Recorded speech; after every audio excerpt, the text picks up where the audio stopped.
पश्चिम बंगाल के राज्यपाल और टीएमसी के नेता, इन दोनों के बीच में एक विवाद है जो काफी गहराता जा रहा है। टीएमसी के सांसद हैं कल्याण बनर्जी। उन्होंने एक आरोप लगाया राज्यपाल पर कि राजभवन में हथियार और गोला बारूद बांटा जा रहा है। राजभवन ने अब इसी पर एक सख्त बयान जारी किया गया। राजभवन की तरफ से कहा गया कि सांसद और सिविल सोसाइटी के सदस्य, साथ ही पत्रकारों को राजभवन आने और जांच करने का निमंत्रण दिया जा रहा है। कहां है हथियार और कहां मौजूद है हथियार, आकर खुद देख लिया जाए। बयान में यह कहा गया कि यदि आरोप गलत साबित होते हैं तो सांसद को बंगाल की जनता से माफी मांगनी चाहिए। राजभवन की तरफ से यह भी कहा गया कि जब कोलकाता पुलिस वहां सुरक्षा में तैनात है तो कथित तौर पर हथियार कैसे अंदर लाए गए। अब ये विवाद शुरू कहां से हुआ, इसकी कहानी समझिए। कल्याण बनर्जी की तरफ से एक बयान दिया गया था जिसमें यह कहा गया था कि यह राज्यपाल और राजभवन के कर्मचारियों के सुरक्षा के लिए गंभीर खतरा है। राजभवन ने लोकसभा के अध्यक्ष से भी इस मामले की जांच कराने का अनुरोध किया, क्योंकि सांसद द्वारा जो आरोप लगाए गए वो काफी गंभीर आरोप है कि राजभवन में हथियार रखे जा रहे हैं। कल्याण बनर्जी जो टीएमसी के सांसद हैं, उनके आरोप के बाद राजभवन ने हथियारों और गोला बारूद के निरीक्षण और वेरिफिकेशन के लिए कल्याण बनर्जी, नागरिक समाज के सदस्यों और पत्रकारों को एक आमंत्रण पत्र भेज दिया और इसके लिए दरवाजा खोल दिया कि आप आइए और देख लीजिए। राजभवन से कड़ी प्रतिक्रिया आई कि अगर कल्याण बनर्जी ने सार्वजनिक रूप से लगाए गए आरोप अगर झूठे होते हैं तो उन्हें शर्त के साथ जनता से माफी मांगनी होगी। রাজ্যপালকে আগে বলুন যে রাজ্যপালের ভবনে যেন বিজেপির সমস্ত ক্রিমিনালদের যেন রাজভবনে না রাখে। ওই রাজভবনে বসে ক্রিমিনালদের রাখছেন আর সবাইকে একটা করে বন্দুক দিচ্ছেন আর বোমা দিচ্ছেন, মেরে এসো তৃণমূলের লোকেদের। আপনি আগে সব এগুলো বন্ধ করুন। আপনার মতো অপদার্থ রাজ্যপাল যতদিন থাকবে, বিজেপির চাকর বাকর রাজ্যপাল যতদিন থাকবে, ততদিন ভালো জিনিস পশ্চিমবাংলায় কখনো দেখবে। They are still coming in. Public are coming to see whether there is arms and ammunition here. A second point which the Honorable MP raised is that criminals of a particular political party are being harbored here. These are all wild allegations which has to be met with appropriate action by the appropriate authorities. The legal implications of this hate speech is being examined and action will be taken to ensure that the dignity of the office of governor and the Rajbhavan are protected.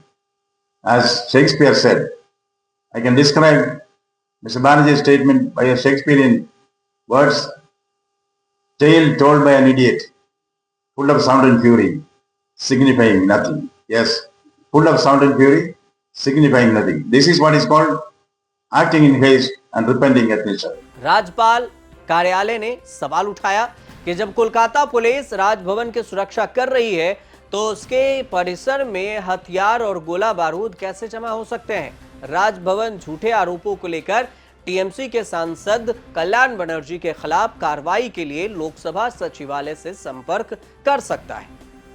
अब इन सब के बीच में दिल्ली में BJP मुख्यालय पर एक तरफ से उधर जो गवर्नर है और सांसद के बीच में बयानबाजी हो रही है, आरोप लगाए जा रहे हैं, और इधर बिहार विधानसभा चुनाव के परिणाम आने के बाद दिल्ली में जब बीजेपी मुख्यालय में प्रधानमंत्री नरेंद्र मोदी भाषण दिए तो बीजेपी को सीधा टारगेट कर लिया। कहा कि विजय यात्रा गंगा नदी की धारा के अनुसार से बिहार से होकर बंगाल के जंगल राज को खत्म करेगी। एक तरफ राज्य में सांसद और राज्यपाल की लड़ाई, इधर एनडीए की तैयारी कि पश्चिम बंगाल में भी एनडीए मतलब बीजेपी की सरकार आएगी और जो टीएमसी के जो जंगल राज है उसको खत्म कर दिया जाएगा। गंगा जी यहां बिहार से बहते हुए ही बंगाल तक पहुंचती है। बिहार ने बंगाल में भाजपा की विजय का रास्ता भी बना दिया है।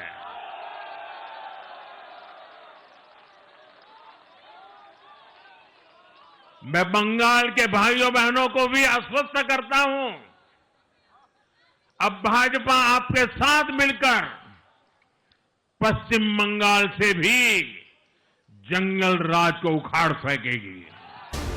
अब इसकी दोनों की चर्चा इसलिए हो रही है क्योंकि एनडीए तैयार है पश्चिम बंगाल में ममता बनर्जी की सरकार को ध्वस्त करने के लिए, तो इधर वहां राज्यपाल और टीएमसी के सांसद के बीच में गंभीर आरोप लगाए जा रहे हैं।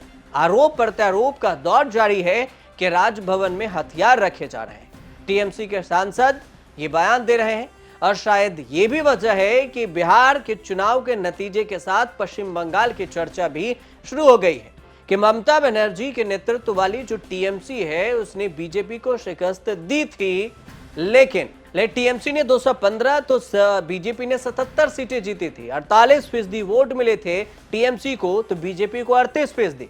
और तब अब सवाल ये उठता है कि बिहार में जहां बीजेपी जेडीयू के नेतृत्व वाले एनडीए ने बड़ी जीत हासिल की है, पश्चिम बंगाल में जहां बीजेपी कभी नहीं जीती है, राजनीतिक तौर पर इन दोनों राज्यों को कैसे देखा जाएगा?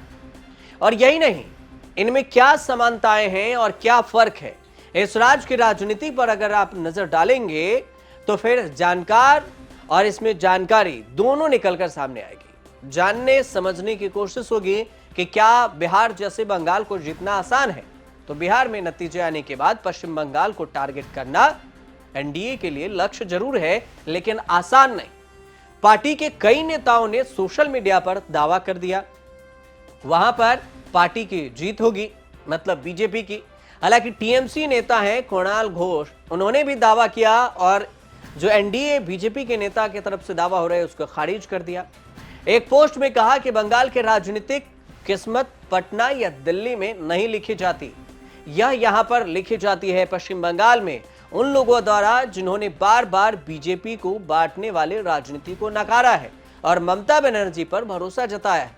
साल 2026 में विधानसभा चुनाव होने हैं। बीजेपी का अंजाम क्या है, कितने सीट जीतेगी या फिर ममता बनर्जी अपने अस्तित्व बचाए रखेगी, इस पर एक अलग सवाल उठते हैं। बंगाल में भाजपा जनता उनको दोस्त नहीं समझा, वो दुश्मन है बंगाल के लिए। इसीलिए प्रधानमंत्री जी और जंगल राज सीपीएम टाइम में था। आने वाला चुनाव में ममता बनर्जी फिर चीफ मिनिस्टर, 4th टाइम के लिए चीफ मिनिस्टर और 250+ एमएलए लोग लेकर चीफ मिनिस्टर बनने वाली है। लेकिन बिहार में चुनाव से पहले जो एसआईआर की प्रक्रिया हुई थी उस पर विवाद हुआ था और इस पर विवाद पश्चिम बंगाल में भी होगा। क्यों? क्योंकि पश्चिम बंगाल में भी अलग अलग डिमांड हो रहे हैं। पश्चिम बंगाल में भी एसआईआर की प्रक्रिया शुरू करने के लिए एक लिस्ट तैयार की जा रही है, तो पश्चिम बंगाल में वोटर्स के भी नाम काटे जाएंगे। डिमांड भी हो रहा है, वहां पर कई तरह से सवाल उठाए जा रहे हैं। जो ये कहा जा रहा है बीजेपी की तरफ से कि रोहिंग्या हैं और जो दूसरे देश से आए हुए हैं मुस्लिम वोटर्स, वो पश्चिम बंगाल में रह रहे हैं, लेकिन इसके वेरिफिकेशन का काम इतना आसान भी नहीं होगा। लेकिन एसआईआर को फिर से मुद्दा बनाया जाएगा तो वोट कटेंगे या नहीं कटेंगे ये तब पता चलेगा जब एसआईआर के लिस्ट तैयार होंगे और फाइनल लिस्ट में पता चलेगा कि अभी के वोटर के संख्या के मुकाबले एसआईआर के जब फाइनल ड्राफ्ट आए उसमें कितने नंबर हैं और कितने वोटर्स के नाम काटे गए। फिलहाल सांसद और राज्यपाल दोनों के बीच लड़ाई एक बार फिर से चरम पर है और हथियार का भी आरोप लगने लगा है और इसी बीच बीजेपी के लक्ष्य राज्यपाल पर लगाए गए आरोप टीएमसी सांसदों द्वारा, इन सब की चर्चा सोशल मीडिया पर हो रही है।